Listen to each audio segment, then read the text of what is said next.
یہ 7ویں صدی عیسوی کے آخری برسوں کی بات ہے جب برصغیر کی سرزمین مختلف چھوٹی بڑی ریاستوں میں بٹی ہوئی تھی۔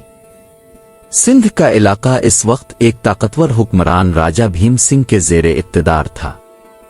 وہ بہادر جنگجو اور اپنی ریاست کی حفاظت کرنے والا راجہ تھا، مگر اس کے دربار میں بعض ایسے لوگ بھی تھے جو ظلم اور ناانصافی کو نظر انداز کرتے تھے۔ اسی زمانے میں عرب کی سرزمین پر خلافت بنو امیہ کا دور تھا۔ عراق کا گورنر حجاج بن یوسف ایک سخت مگر نظم و ضبط کا پابند حکمران تھا۔ اس کے پاس ایک نہایت ذہین، بہادر اور دیندار نوجوان سپہ سالار تھا جس کا نام محمد بن قاسم تھا۔ محمد بن قاسم کم عمری کے باوجود غیر معمولی صلاحیتوں کا مالک تھا۔ اس کی تربیت جنگی مہارت کے ساتھ ساتھ انصاف، رحم دلی اور اخلاقی اصولوں پر کی گئی تھی۔ مظلوموں کی فریاد۔ ایک دن حجاج بن یوسف کے دربار میں کچھ تاجر اور عورتیں حاضر ہوئیں جو سندھ سے واپس آ رہی تھیں۔ ان کے چہروں پر خوف اور دکھ صاف جھلک رہا تھا۔ انہوں نے بتایا کہ سمندر کے راستے ان کا جہاز لاوٹ لیا گیا اور انہیں قید کر لیا گیا۔ ان میں سے ایک عورت کی فریاد نے تاریخ کا رخ بدل دیا۔ اس نے کہا، اے حجاج، ہمیں انصاف دلاؤ۔ یہ الفاظ حجاج کے دل میں اتر گئے۔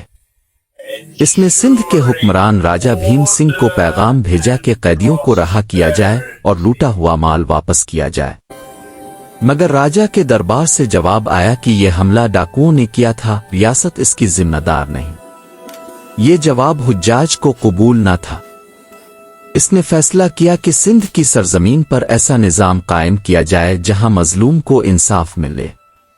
محمد بن قاسم کا انتخاب۔ حجاج نے اس مہم کے لیے محمد بن قاسم کو منتخب کیا۔ اس وقت محمد بن قاسم کی عمر بمشکل 17-18 برس تھی، مگر اس کی آنکھوں میں عزم اور دل میں انصاف کی آگ تھی۔ روانگی سے قبل حجاج نے اسے نصیحت کی، جنگ آخری راستہ ہے۔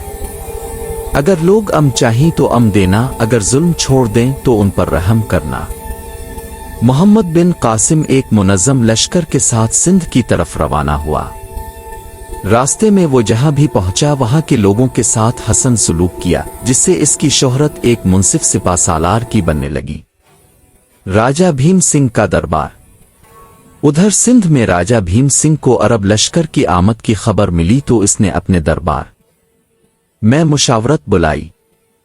کچھ وزیروں نے جنگ پر زور دیا، جبکہ کچھ نے کہا کہ عرب سپہ سالار سے بات چیت کی جائے، مگر راجہ نے اپنی طاقت پر بھروسہ کرتے ہوئے فیصلہ کیا کہ میدان جنگ میں مقابلہ کیا جائے گا۔ راجہ بھیم سنگھ بہادر ضرور تھا، مگر اسے اپنے بعض درباریوں کی بدعنوانیوں کا اندازہ نہ تھا۔ عوام میں اس کے خلاف خاموش بے چینی پھیل رہی تھی۔ پہلی ملاقات۔ جنگ سے پہلے محمد بن قاسم نے پیغام بھجوایا، ہم تمہاری سرزمین پر قبضے کے لیے نہیں آئے بلکہ انصاف قائم کرنے آئے ہیں۔ اگر تم مظلوموں کو انصاف دو اور امن قبول کرو تو جنگ کی ضرورت نہیں۔ راجہ بھیم سنگھ نے اس پیغام کو اپنی توہین سمجھا اور جنگ کا اعلان کر دیا۔ فیصلہ کن مرکہ۔ دریائے سندھ کے قریب دونوں لشکر آمنے سامنے آئے۔ راجہ بھیم سنگھ کا لشکر تعداد میں زیادہ تھا مگر نظم و ضبط کم تھا۔ محمد بن قاسم کے لشکر میں اتحاد، نظم اور واضح مقصد تھا۔ جنگ کئی دن جاری رہی۔ آخرکار محمد بن قاسم کی حکمت عملی اور سپاہ کی ثابت قدمی کے باعث راجہ بھیم سنگھ کو پسپائی اختیار کرنا پڑی۔ وہ زخمی حالت میں قید ہو گیا۔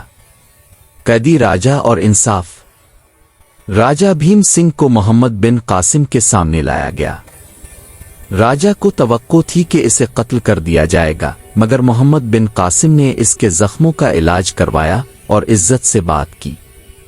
محمد بن قاسم نے کہا، اگر تم انصاف کو قبول کرو اور اپنی رعایا کے ساتھ اچھا سلوک کرو تو تمہاری جان محفوظ ہے۔ یہ رویہ راجہ کے لیے حیران کن تھا۔ اس نے پہلی بار دیکھا کہ فاتح ہو کر بھی کوئی رحم دل ہو سکتا ہے۔ تبدیلی کا لمحہ۔ راجہ بھیم سنگھ نے اعتراف کیا کہ اس کے بعض درباری ظلم کرتے رہے اور وہ ان پر قابو نہ رکھ سکا۔ اس نے وعدہ کیا کہ وہ آئندہ انصاف کے ساتھ حکومت کرے گا۔ محمد بن قاسم نے اسے رہائی دی اور کچھ علاقوں میں اسے مقامی نظم و نسق کا حصہ رہنے دیا، بشرطے کہ وہ عوام کے حقوق کا خیال رکھے۔ عوام کا رد عمل۔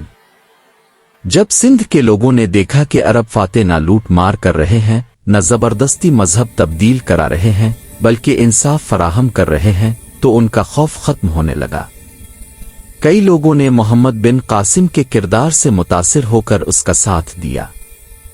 انصاف برداشت اور اخلاقی رویہ تاریخ میں ہمیشہ کے لیے ثبت ہو گیا۔